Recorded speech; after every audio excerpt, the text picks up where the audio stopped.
नमस्कार, जो कहूंगा सच कहूंगा मैं आपका बहुत स्वागत है। मैं हूं रमेश भट्ट। बुलेटिन में आज बात देश की नई पीढ़ी के भविष्य की। ओएसएम सिस्टम ने सीबीएसई की साख पर गंभीर सवाल खड़े कर दिए हैं और ये सवाल सिर्फ एक संस्था की साख पर नहीं उठ रहे। बड़ा सवाल यह है, क्या सीबीएसई के ओएसएम सिस्टम ने लाखों छात्रों के भरोसे को तोड़ने का काम किया है? कर रहा साजिश अंधेरा, सीढ़ियों में बैठकर रोशनी के चेहरे पर क्यों कोई हरकत नहीं? आज चर्चा उस विवाद की जिसने देश की सबसे बड़ी शिक्षा संस्था सीबीएसई की कार्यप्रणाली पर गंभीर सवाल खड़े किए हैं। सरकार ने सीबीएसई के चेयरमैन और सचिव को हटा दिया है और पूरे मामले की जांच के लिए एक सदस्यीय जांच समिति गठित कर दी है। सवाल है कि परीक्षा प्रणाली से जुड़े महत्वपूर्ण टेंडर की शर्तों में बार बार बदलाव क्यों किए गए, किसके लिए किए गए? क्या किसी खास कंपनी को फायदा पहुंचाने का मकसद था? पुअर परफॉर्मेंस जैसे क्लॉज क्यों हटाए गए? ब्लैकलिस्टेड अर्लियर को बदलकर ब्लैकलिस्टेड करंटली किस उद्देश्य से किया गया? पात्रता मानदंडों में संशोधन क्यों किए गए? जाहिर है इससे पूरी प्रक्रिया की पारदर्शिता पर सवाल खड़े हो गए हैं। सबसे दिलचस्प बात, इन सवालों को सबसे पहले किसी बड़े राजनीतिक दल या जांच एजेंसी ने नहीं, बल्कि एक 12वीं के छात्र ने दस्तावेजों की तुलना करके उठाया। क्या यह महज प्रक्रियागत चूक हो सकती है या फिर टेंडर प्रक्रिया किसी खास मकसद से तैयार की जा रही थी? कैसे देश की शिक्षा विभाग और सीबीएसई लाखों छात्रों के भरोसे पर खरा उतर पाएगा, यह सबसे महत्वपूर्ण सवाल है। इधर सीबीएसई को लेकर एक बड़ी खबर आ रही है। सीबीएसई विवाद पर केंद्र सरकार ने बड़ा एक्शन लिया है। चेयरमैन राहुल सिंह और सचिव हिमांशु गुप्ता को हटा दिया गया है। लोखंडे प्रशांत सीताराम सीबीएसई के नए चेयरमैन नियुक्त किए गए हैं। लोखंडे प्रशांत सीताराम सीबीएसई के नए चेयरमैन नियुक्त किए गए हैं। केंद्र सरकार ने यह बड़ा फैसला लिया है। देश की सबसे बड़ी स्कूली परीक्षा संस्था केंद्रीय माध्यमिक शिक्षा बोर्ड यानी सीबीएसई से जुड़े ओएसएम विवाद पर केंद्र सरकार ने सख्त एक्शन लिया है। सीबीएसई के चेयरमैन और सचिव को तत्काल प्रभाव से हटा दिया गया है। जांच कमेटी का गठन कर दिया गया है।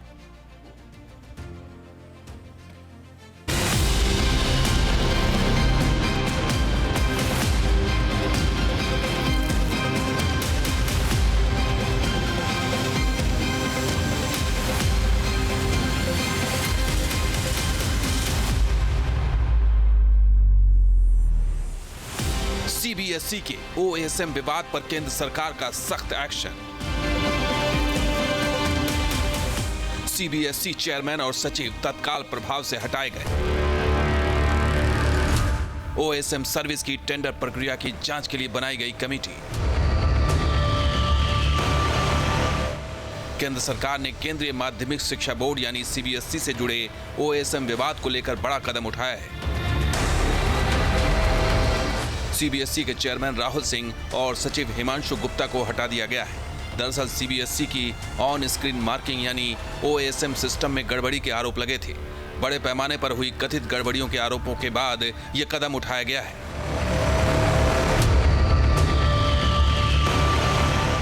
इसके साथ ही ओएसएम प्रक्रिया में गड़बड़ी की जांच के लिए एक इंक्वायरी कमेटी का भी गठन किया गया है।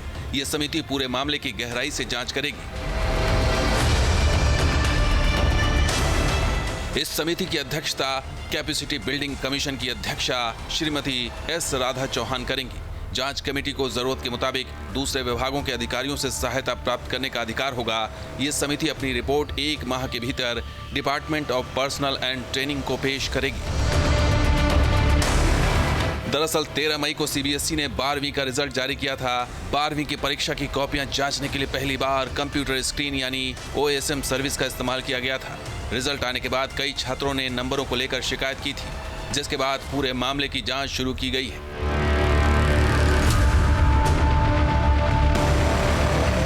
दरअसल इस पूरे विवाद में सियासी दलों ने भी अपनी रोटी सेंकनी शुरू कर दी थी, लेकिन शिक्षा मंत्री धर्मेंद्र प्रधान गड़बड़ी के आरोपों के बीच फौरन एक्शन में आए। उन्होंने सीबीएसई बोर्ड के अधिकारियों के साथ मीटिंग की दो टूक संदेश दे दिया कि छात्रों ने जो शिकायतें उठाई हैं उनका हल निकाले बिना इस मुद्दे को छोड़ा नहीं जाएगा। शिक्षा मंत्री ने कहा कि सीबीएसई ने पहली बार पूरी तरह से डिजिटल इवैल्यूएशन सिस्टम शुरू किया है, जिसका मकसद ट्रांसपेरेंसी को बेहतर बनाना और रीवैल्यूएशन प्रोसेस को स्टूडेंट फ्रेंडली बनाना है। जो दिक्कत आई है उसके लिए हम जिम्मेदारी लेते हैं, हम खेद प्रकट करते हैं और मैं आपको आश्वस्त करता हूं, अगर कोई इंटेंशनल जिम्मेवार रहेगा, मैं सरकार की ओर से दायित्व लेकर कर रहा हूँ, किसी को हम स्पेयर नहीं करेंगे। वो कितना भी बड़ा व्यक्ति हो, सीबीएसई के अंदर हो, सीबीएसई के बाहर हो या सरकार के अंदर हो, हम सारे व्यक्तियों को हम सब अकाउंटेबल है। डेमोक्रेसी में हम कुछ ही चीज़ों से हम भाग नहीं रहे, लेकिन हमें अपने बच्चों को, जो 17 लाख बच्चे परीक्षा दिए हैं, उनकी हितों की हमारी सर्वोपरि है।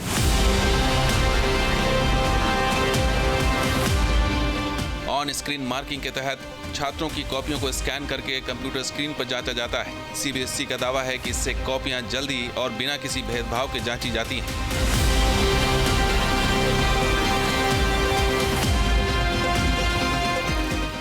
लेकिन इस सिस्टम के लागू होने के बाद छात्रों ने कई तरह की शिकायतें की थी, जिसके बाद केंद्र सरकार ने सख्त कदम उठाया है और जांच कमेटी का ऐलान भी कर दिया है।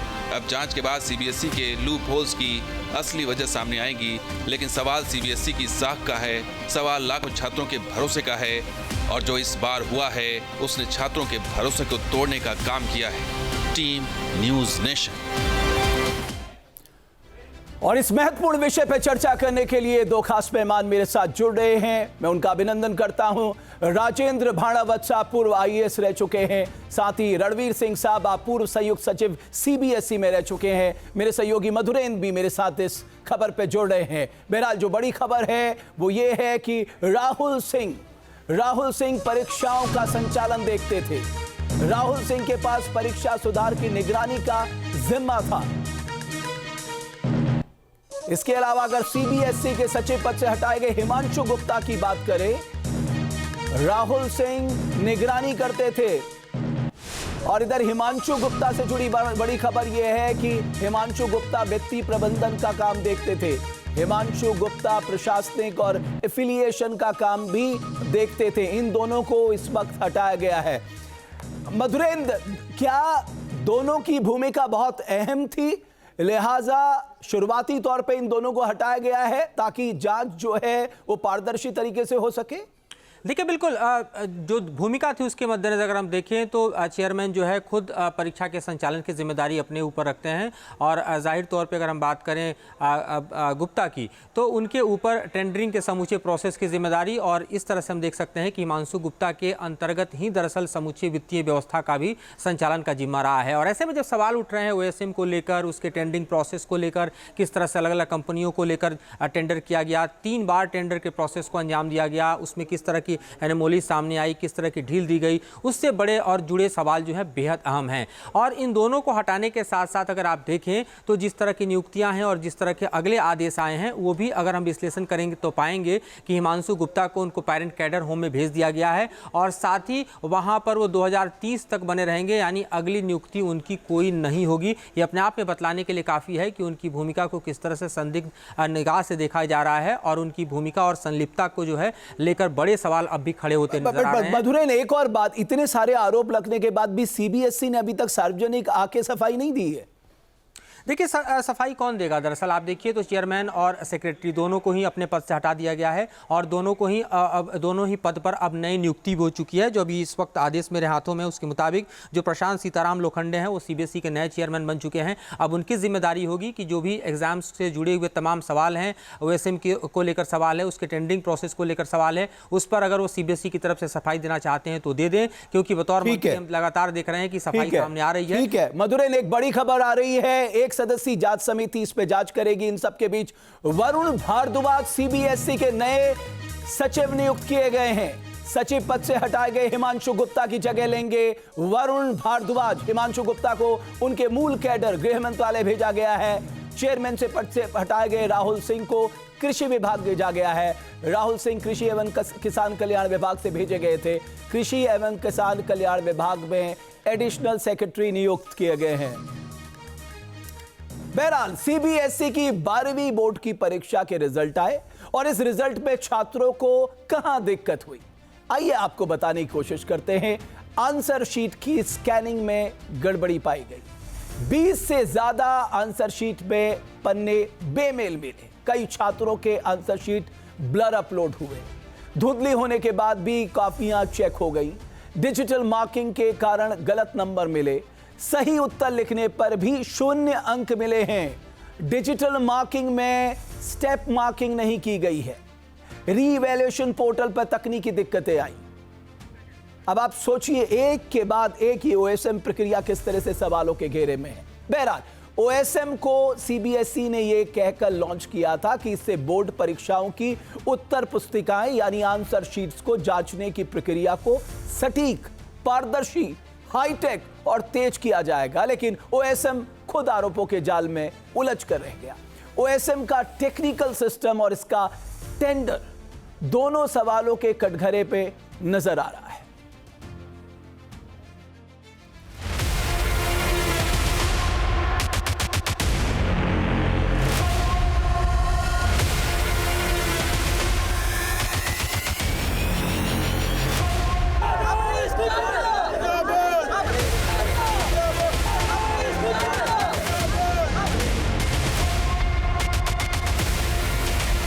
ओएसएम यानी ऑन स्क्रीन मार्किंग को लेकर विवाद का वो तूफान खड़ा हुआ जिसने सीबीएसई के सिस्टम और साख दोनों को सवालों के घेरे में खड़ा कर दिया।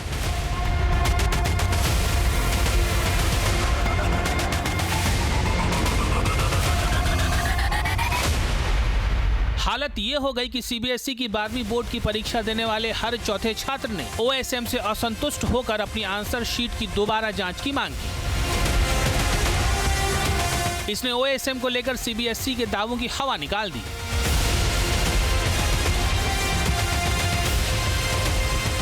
बात निकली तो दूर तलक गई।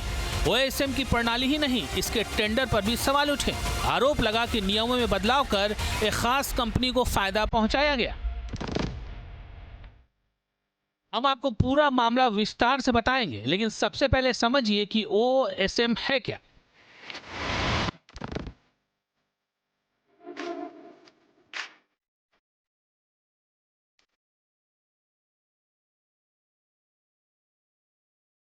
ओएसएम यानी ऑन स्क्रीन मार्किंग परीक्षा की कॉपियों की जांच करने की आधुनिक डिजिटल तकनीक है। सीबीएसई ने इसे मुख्य रूप से कक्षा 12वीं की बोर्ड परीक्षाओं के मूल्यांकन को अधिक सटीक और पारदर्शी बनाने के लिए लागू किया है। पारंपरिक रूप से शिक्षक पेन से कॉपियां जांचते थे, लेकिन ओएसएम सिस्टम के तहत कॉपियों का मूल्यांकन कंप्यूटर स्क्रीन पर डिजिटली किया जाता है।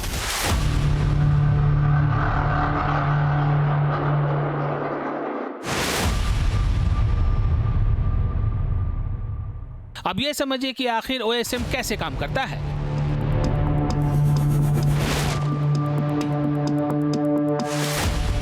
इसका सबसे अहम हिस्सा है डिजिटल स्कैनिंग। परीक्षा समाप्त होने के बाद छात्रों की उत्तर पुस्तिकाओं यानी फिजिकल आंसर शीट्स को हाई रेजोल्यूशन स्कैनर्स की मदद से डिजिटल इमेज पीडीएफ में बदल दिया जाता है।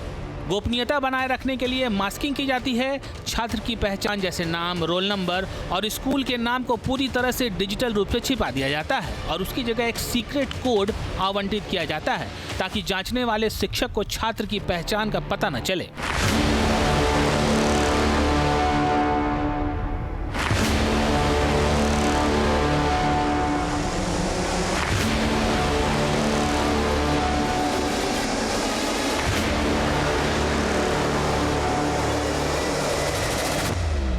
ओएसएम सिस्टम को लागू करते समय दावा किया गया था कि इससे अंकों के योग यानी टोटलिंग में कोई गलती नहीं होगी, क्योंकि टीचर को खुद नंबर जोड़ने की जरूरत नहीं होती है।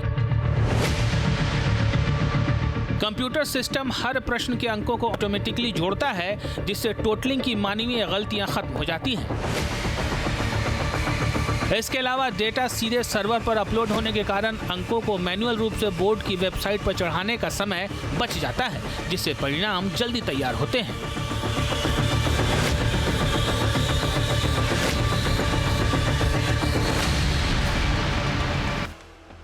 लेकिन इन तमाम दावों के बावजूद ओएसएम सिस्टम पर गंभीर सवाल खड़े हो गए हैं। इसकी 4 बड़ी वजह है। पहली वजह, धुंधली कॉपियां। सीबीएसई 12वीं बोर्ड के कुछ छात्रों ने जब अपने नंबर से असंतुष्ट होकर आंसर शीट की डिजिटल कॉपी मंगवाई तो वो हैरान रह गए। वो कॉपियां इतनी धुंधली थी कि उस पर लिखे शब्द साफ साफ पढ़े भी नहीं जा रहे हैं। फिर टीचर ने उन्हें कैसे पढ़ा होगा, कैसे नंबर दिए होंगे। बहुत से छात्रों ने सोशल मीडिया प्लेटफॉर्म पर अपनी स्कैन कॉपी को सबूत के तौर पर दिखाया। दूसरी वजह, कॉपी मिसमैच और सॉफ्टवेयर में त्रुटि। सीबीएसई ने ओएसएम के लिए जिस सिस्टम का इस्तेमाल किया उसमें कई तकनीकी और मानवीय गलतियां सामने आई। दावों के उलट जल्दबाजी और सॉफ्टवेयर में गड़बड़ी के चलते कई सवालों के जवाब चेक नहीं हो सके। आरोप है कि स्टेप मार्किंग भी सही तरीके से नहीं हुई, जिसके चलते प्रतिभावान छात्रों के साथ भी नाइंसाफी हुई। तीसरी वजह, स्कैन की हुई आंसर शीट में गड़बड़ी। स्कैन की हुई कॉपी के धुंधला और अस्पष्ट होने के कारण कई गंभीर त्रुटियां मौजूद थी। आरोप है कि किसी कॉपी में हैंडराइटिंग अलग थी, किसी में पूरे पन्ने नहीं थे, तो कोई आंसर शीट बदल दी गई थी। चौथी वजह, वेबसाइट ठप, छात्र परेशान। रिजल्ट से असंतुष्ट लाखों छात्रों ने भारी संख्या में दोबारा मूल्यांकन के लिए आवेदन किया। इसके लिए वो बोर्ड की वेबसाइट री एवेल्युएशन के लिए पहुंचे तो भारी ट्रैफिक के कारण वेबसाइट ही ठप पड़ गई। आंकड़ों पर नजर डालें तो 2025 में मार्क्स वेरिफिकेशन और कॉपियों की रीचेकिंग के लिए करीब 1.31 लाख छात्रों ने आवेदन किया था, लेकिन इस साल 4 लाख से अधिक छात्रों ने करीब 11.31 लाख कॉपियों के दोबारा जांच की मांग की है, जो ओएसएम की सटीकता पर बहुत बड़ा सवाल है। मोटे तौर पर देखा जाए तो पिछले साल के मुकाबले इस बार नतीजों से असंतुष्ट छात्रों की संख्या में करीब 238% बढ़ोतरी हुई है। इसके अलावा ओएसएम लागू होने से बोर्ड परीक्षा में सफल छात्रों का प्रतिशत भी कम हो गया। ओएसएम की तकनीकी प्रणाली को लेकर खामियों का मुद्दा गर्मा चुका था। इस बीच ओएसएम के टेंडर पर प्रश्न चिन्ह लग गए और इसके केंद्र बिंदु में थी वो कंपनी जिसे सीबीएसई ने ओएसएम का ठेका दिया था। इसका नाम है कोएम्प्ट एजुटेक। आरोप है कि ये एक दागी पृष्ठभूमि वाली कंपनी है। इल्जाम है कि कोएम्प्ट एजुटेक को फायदा पहुंचाने के लिए टेंडर के नियम जानबूझकर बदले गए और इस कंपनी के जरिए ओएसएम प्रणाली का इस्तेमाल करते हुए जो मूल्यांकन किया गया उसमें काफी गलतियां पाई गई। झारखंड के रहने वाले 17 साल के छात्र के ब्लॉग ने ओएसएम टेंडर को कटघरे में खड़ा कर दिया। सार्थक सिद्धांत ने अपने ब्लॉग में सीबीएसई ओएसएम टेंडर को लेकर गहरी पड़ताल की। सीबीएसई की व्यवस्था में गंभीर अनियमितताओं का आरोप लगाया।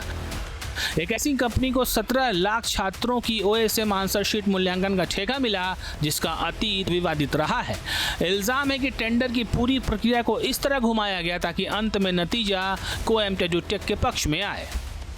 आरोप है कि 3 राउंड टेंडर में पात्रता और तकनीकी जरूरतों को इस तरह से व्यवस्थित रूप से बदला गया जिससे अंततः हैदराबाद के कोएम्प्ट एजुटेक प्राइवेट लिमिटेड को फायदा पहुंचा। सार्थक सिद्धांत ने कहा कि टेंडर के 3 अलग अलग चरणों में हुए बदलाव की समीक्षा की, इसमें उन्हें 15 खामियां मिली। I have wrote a blog that compares the tender documents of CBSE and I have uploaded it and I have published it, and I have just compared both of them and I found some discrepancies, and yes, that's pretty much. There were many discrepancies, ma'am. Like there were at least 15 discrepancies as per my blog. I would like to highlight 3 or 4 of them. The first, let me give a background about Coempt. I think we all have a background about Coempt, that Coempt was named as Globalina and they have a very shady background. 23 students killed themselves because of Coempt. Now we have that clear. I'd like to tell you about RFP. RFP is request for proposal, and what happens is basically that the government issues a tender. CBSE is a government entity. It issued a tender. It issues a tender and it asks the bidder to bid for it. आरोप है कि OSM contract के लिए technical और eligibility के standard को request for proposal यानी RFP के 3 टेंडर राउंड में धीरे धीरे कम किया गया। यह प्रक्रिया तब तक चलती रही जब तक कोएम्प्ट एजुटेक इसके लिए क्वालिफाई नहीं कर पाया। सीबीएसई के टेंडर प्रोसेस को लेकर आरोप है कि नियमों को इस तरह बदला गया ताकि ये बदलाव कोएम्प्ट एजुटेक की प्रोफाइल को सूट करे। खराब परफॉर्मेंस से जुड़े 3 क्लॉज को नए आरएफपी से पूरी तरह से हटा दिया गया। पहले वाले आरएफपी में ब्लैक लिस्टेड नाम का एक क्लॉज था, जबकि नए आरएफपी में इसे बदल दिया गया। I have compared both these tenders, these old RFP and the new RFP, on the 2nd May and the 28th August, and I found some discrepancies which I like to share. The first discrepancy is that in the old tender there were 3 clauses of poor performance that the service like the service provider, which happens to be COEMT, would be disqualified if they have poor performance. But in the new RFP, it was totally wiped out. The second clause I'd like to point out was a blacklisted loophole. In the earlier RFP, there was a clause called blacklisted earlier. It was called blacklisted earlier. In the new RFP, it was changed to blacklisted currently. Why would the board want someone? Why would the board want a service provider which had been blacklisted earlier? The third thing I found out was the 50 crore limit which you needed to qualify, and it was like a 50.86 crores limit. 50 crore limit, and COEMT qualified that by 1.7%. आरोप यह भी है कि कोएम्ट एजुटेक private limited को फायदा पहुंचाने के लिए प्रोजेक्ट के मापदंडों को बदला गया, जिससे बड़े वेंडर्स को नुकसान पहुंचा। कोएम्ट एजुटेक पहले ग्लोब एरिना टेक्नोलॉजीज के नाम से जानी जाती थी। आरोप है कि ये वही सॉफ्टवेयर फर्म है जिसका नाम 2019 के तेलंगाना इंटरमीडिएट बोर्ड परीक्षा विवाद से भी जुड़ा था। बताया जाता है कि उस परीक्षा में गड़बड़ी के बाद 23 छात्रों ने सुसाइड कर लिया था, लेकिन कोएम्ट एजुटेक ने सफाई देते हुए कहा है कि उसने कोई भी गैर कानूनी काम नहीं किया है। कंपनी के मुताबिक उसने कोई तथ्य नहीं छिपाया है। सार्थक के अलावा महज 19 साल के साइबर सिक्योरिटी रिसर्चर निसर्ग अधिकारी ने भी इस मामले की गहराई से जांच की और अहम खुलासे किए। निसर्ग के मुताबिक OSM पोर्टल में इतने लूप होल थे जिसकी वजह से स्कैन की गई आंसर शीट और क्वेश्चन पेपर इंटरनेट पर उपलब्ध हो गए थे। आरोप है कि परीक्षा रिकॉर्ड से जुड़े web service cloud storage bucket को ठीक से कॉन्फ़िगर नहीं किया गया था। पोर्टल का आर्किटेक्चर इतना कमजोर था कि कोई भी यूजर आईडी और पासवर्ड के बिना सीधे URL में बदलाव करके छात्रों की आंसर शीट डाउनलोड कर सकता था।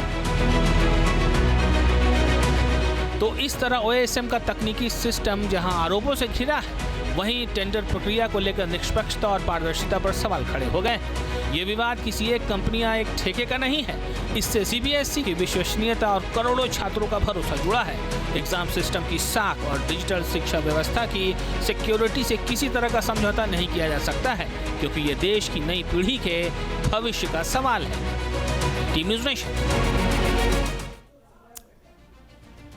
एक बड़ी खबर आ रही है। IAS हिमांशु गुप्ता को पूरे गड़बड़ झाले के लिए जिम्मेदार माना जा रहा है। विस्तारित कूलिंग पीरियड ऑफ की शर्त के साथ मूल कैडर भेजा गया है। दिसंबर 2030 के बाद ही केंद्र सरकार में प्रतिनियुक्ति के पात्र हो सकेंगे। कैबिनेट के आदेश का मूल कैडर गृह मंत्रालय भेजा गया है। मधुरेन, एक और बात समझ में आती है, क्या सरकार को समझ में आ गया है कि इस पूरे गड़बड़ जाले का जिम्मेदार कौन है? हिमांशु गुप्ता की जो पोस्टिंग हुई है, क्या वो पनिशमेंट पोस्टिंग माना जाए? देखिए, कोई पोस्टिंग अभी नहीं हुई है। आप देखिए तो चेयरमैन की तो पोस्टिंग हो गई, उनको सीधे तौर पर जो है कृषि मंत्रालय में भेज दिया गया है, एडिशनल सेक्रेटरी का भार उनको दिया गया है। लेकिन अगर आप सेक्रेटरी हिमांशु गुप्ता की बात करें तो उन्हें सिर्फ और सिर्फ उनके पेरेंट कैडर यानी गृह मंत्रालय में भेजा गया है। साथ ही 2030 तक कूलिंग पीरियड में डाल दिया गया है, यानी कोई भी नई प्रतियुक्ति उनकी नहीं होगी अगले 4-5 साल तक। तो आप यूँ समझ सकते हैं कि हिमांशु गुप्ता, जिनके ऊपर सबसे बड़ी जिम्मेदारी वित्तीय थी, और वित्तीय जिम्मेदारी को लेकर जो सवाल उठ रहे हैं दरअसल OSM के टेंडरिंग के प्रोसेस को लेकर, उस टेंडरिंग में जिस तरह से जो है तमाम नियम कानून जो है बदले गए, फेरबदल किए गए, 3 बार टेंडर प्रोसेस हुआ है, उस पर जो गंभीर सवाल उठ रहे हैं, तो जाहिर तौर पर उसकी जिम्मेदारी जो है और जवाबदेही हिमांशु गुप्ता की आती है। और हिमांशु गुप्ता को कोई नई पोस्टिंग न देते हुए होम कैडर में भेजकर किसी भी प्रतिनियुक्ति के लिए 2030 तक जो है अगर सरकार समझ रही है कि उपयुक्त नहीं है, तो ये एक बड़ा सवाल है जो कि हम ठीक है मधुरेन, तो देखना यह है कि आगे सरकार किस तरह से इस पूरे मामले को देखती है। 2 खास मेहमान राजेंद्र भणावत साहब और रणवीर सिंह साहब मेरे साथ जुड़े हुए हैं। रणवीर सिंह साहब, आप CBSE में बहुत लंबे समय तक सेवा दे चुके हैं। मुझे ये बताइए कि ये जो RFP में एक के बाद एक बदलाव किए गए, ये एक सामान्य प्रक्रिया है या असाधारण?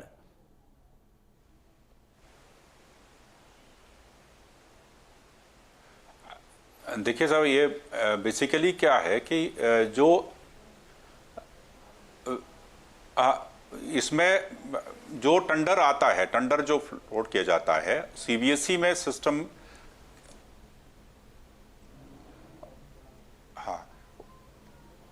इसमें जो है पूरी तरह से पारदर्शिता बरतनी चाहिए थी, परंतु joint secretary administration and legal, secretary साहब का तो ट्रांसफर कर दिया, चेयरमैन साहब का भी ट्रांसफर कर दिया, बाकी जो अंदर खाने जो लोग बैठे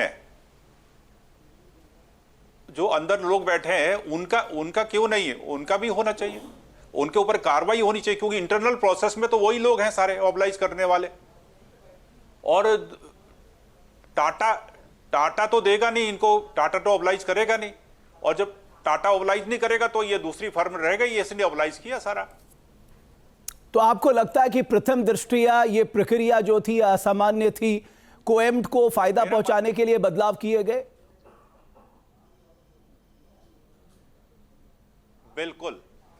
बिल्कुल ये 100% असामान्य प्रक्रिया थी। और इसमें देखिए सीबीएसई में यही नहीं है, मैं आपको बता रहा हूं सीबीएसई में बहुत सारे पिछले 2-3 टेन्योर से जो चेयरमैन आ रहे हैं, उससे तब से जो है लोगों को इतना ज्यादा छूट मिल चुकी है कि लोग कुछ किसी को समझते ही नहीं है, इतने एंगर और ईगो से बैठे हुए हैं कि अपना कोर वर्क नहीं देखेंगे, बाकी चीजों में लगे रहेंगे, कुरापात करेंगे। फाइनेंशियल लॉस डिपार्टमेंट को हो जाए कितना ही भी, पर व्यक्तिगत फायदा होना चाहिए। राजेंद्र भाड़ावत साहब, एक और बात जहां तक है तो ऑटोनोमस डिपार्टमेंट है ये, उसको पूरी ऑटोनॉमी दी हुई है, उस राजेंद्र भाड़ावत साहब, आप ये सोचिए 15 डिस्क्रिपेंसीज का जिक्र तो 12 साल के सार्थक सिद्धांत ने किया है, 5-6 मैंने अभी सामने रखी हैं, जिसमें सबसे महत्वपूर्ण है कि ब्लैकलिस्टेड अर्लियर को हटा देना, उसे ब्लैकलिस्टेड करेंटली कर देना, पुअर परफॉर्मेंस का क्लॉज हटा देना, वित्तीय और तकनीकी पात्रता में बदलाव कर देना। बट सर, इसमें तो पूरी कमेटी बैठती है, एक जो पहले टेक्निकल बिड देखती है, उसके बाद फाइनेंशियल बिड देती है, तब जाके टेंडर दिया जाता है।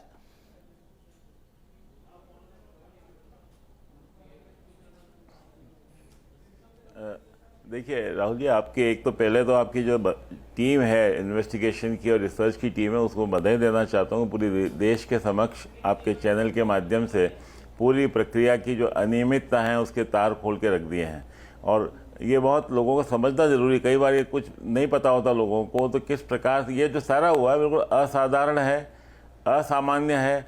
कोई भी सामान्य वित्तीय फाइनेंशियल प्रूडेंस का व्यक्ति ऐसा नहीं करेगा जैसा इसमें किया गया है। लेकिन ये बात अवश्य है कि जांच पूरी कितनी स्वतंत्र हो पाएगी ये समय बताएगा, क्योंकि जो भी ये व्यक्तियों ने किया होगा, इतना बड़ा मामला है कि कभी भी संभव नहीं कोई अपने लेवल पे कोई इस प्रकार से किया होगा जब तक कि ऊपर से कोई निर्देश नहीं होंगे। संभव है ये वाला, मैं एक आशंका व्यक्त कर रहा हूँ, ये संभव है कि इस प्रकार से बड़ा काम, पता नहीं कितने, ये कहीं आपके इसमें नहीं आया कितने का वर्क ऑर्डर कितने का था। हो सकता है वर्क ऑर्डर काफ़ी कुछ करोड़ों का वर्क ऑर्डर रहा होगा, जब अगर 17 लाख विद्यार्थी हैं, 30-40 करोड़ इनकी कॉपियाँ पेजेस होंगे, स्कैनिंग होगा, फिर टेबुलेशन होगा, तो बहुत बड़ा काम ये दिया गया। और ऐसी कंपनी को दिया गया जो कुछ ही साल पहले किसी दूसरे राज्य में ब्लैक लिस्ट हो चुकी है। तो ब्लैक लिस्टेड फर्म की शर्त को हटाना, तो ये तो अपने आप लगता है कि किसी को पक्षपात करने के लिए किया गया है, और भ्रष्टाचार की बू भी आती है। यह संभव है कि कहीं ऊपर से कहीं निर्देश तो नहीं थे कि इसको फ़ायदा पहुंचाना है। ये बात तब आएगी जब वो जांच में आएगी, तो इसमें कमेटी के लोग तो शामिल होंगे ही, लेकिन कमेटी के लोग किसी के इशारे पर काम कर रहे थे या खुद के वित्तीय फायदे के लिए कर रहे थे। अध्यक्ष और सचिव को हटाया है। एक बात और मैं कहना चाहता हूँ, आपने अभी का हटा दिया है, एक स्थान से हटा के दूसरी जगह हटाना कोई सजा नहीं होती है। अब अगर किसी को एगमुट काडर, जो आपने होम डिपार्टमेंट में पेरेंट काडर कहा था, वो तो पोस्टिंग हो जाएगी उनकी कहीं पर भी। हाँ, तो हाँ, उनका बिल्कुल काडर हो जो है जाएगी। यूटी काडर कहलाता है सामान्यतः, वो जो एक तो बिहार काडर के थे, और ये सचिव जो है वो एगमुट काडर, तो एगमुट काडर में पोस्टिंग तो हो जाएगी। अब 2030 तक किसी और जगह डेपुटेशन में नहीं जा पाएंगे, वो एक अलग बात है, लेकिन इनकी पोस्टिंग जो भी इनके सीनियरिटी के आधार पर हो जाएगी। तो ये संकेत या सिग्नल इस पर ज़्यादा कड़ा तो तब मिलता है जब इनमें से किसी को निलंबित किया जाता, इनको कई प्रकार के इनके खिलाफ कोई मुकदमा दर्ज किया जाता। आखिर ये जो व्यक्ति इनके किसी भी कंपनी के खराब परफॉर्मेंस के कारण कुछ बच्चे अगर आत्महत्या तक करने का सोचते हैं या मानसिक रूप से अवसाद में चला जाते हैं, तो ये एक प्रकार से अपराध के लिए प्रेरित करने वाली बात हुई एक तरह किसी को इस काम के लिए। तो ये बहुत खाली ट्रांसफ़र करना मुझे नहीं लगता है कि कोई बहुत सफिशिएंट पनिशमेंट है इसके लिए। और इसमें मैं तो एक बात और कह रहा हूँ कि अगर शिक्षा मंत्री जी भी अपना पद थोड़े दिन के लिए छोड़ देते हैं, जांच हो जाती है, ये सामान्य प्रक्रिया होती है, सर्वे सर्वा होता है मुखिया का, वो अपने पद से हट जाए तो निष्पक्षता ज़्यादा। एक क्या होता है कि कितना शामिल थे कहना बड़ा मुश्किल है, लेकिन एक संदेश ये जाता है कि देखिए हम अलग हो गए हैं, अब जांच पूरी स्वतंत्र रूप से निष्पक्ष रूप से हो पाएगी। तो ये और भी भरोसा ज्यादा बढ़ता लोगों का। बिल्कुल बाणावत साहब, आपने बहुत महत्वपूर्ण बात की है, वो बेहतर होती। जो थोड़ा विलंबित हुआ है 13 मई के बाद 13 मई से। सिंह साहब, क्या हम तकरीबन 19-20 लाख बच्चों के भविष्य से खेल रहे हैं? 19 से 20 लाख बच्चों के भविष्य का मामला है और हम आरएफपी का गेम खेल रहे हैं, हम आरएफपी में बदलाव का गेम खेल रहे हैं। हमें उन छात्रों के भविष्य की चिंता नहीं थी जिन्हें कल भारत का भविष्य बनना था, हमने आज उनके भविष्य पे प्रश्न चिन्ह लगा दिया।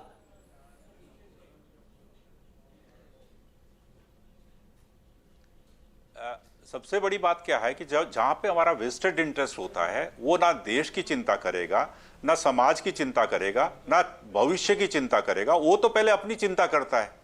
मैं आपको बता रहा हूं, जो अभी ज्वाइंट सेक्रेटरी एडमिनिस्ट्रेशन लीगल बैठे हैं, वो उनके खिलाफ पटना रीजनल ऑफिस में जब पोस्टिंग थी उस समय सीबीआई केस दर्ज हुआ है। जी बोलिए सिंह साहब। आज वो ऐसी जगह बैठे हुए जहां पे सारी प्रक्रिया को एकत्रित करके और ऊपर आज वो ऐसी जगह बैठे हैं कि जहां पे वो सारी प्रक्रिया, सारे ट्रांसफर, सारी पोस्टिंग सब कुछ बनाकर जो है ऊपर बढ़ाई जाती है। मान सकता हूं कि ऊपर के कहने के बिना तो नहीं होगा, परंतु उसके बावजूद भी ये देखिए ना कि ऐसे लोग जब वहां पे बैठे होंगे हेडक्वार्टर में तो कैसे निर्णय सही होने देंगे?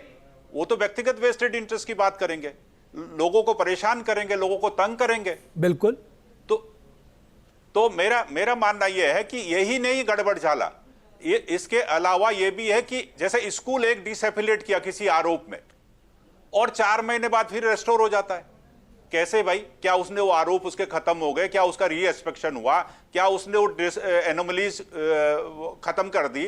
क्या वो स्कूल बेहतर हो गया? नहीं, बोर्ड भी वैसा ही है, सारा कुछ वैसा ही है, कोई चीज बदली नहीं है। अनऑथराइज काम करने का भी तरीका वही है और वो फिर रेस्टोर हो गया। तो ये क्या कह सकते हैं इसको? बाणावत साहब, एक तरफ टीसीएस है, एक तरफ कोएम्ट है। अब आप सोचिए कि एक स्थापित कंपनी को आप विश्वास नहीं करते, एक ऐसी कंपनी जो पिछले कई साल पहले दागदार रही है उसके लिए आरएफपी चेंज कर देते हैं। ये तो साहब असाधारण है साहब, ये तो दिख रहा है, ये पैटर्न दिख रहा है कि आप किसी को फायदा पहुंचाने जा रहे हैं। हालांकि जांच के बाद सब कुछ स्पष्ट होगा।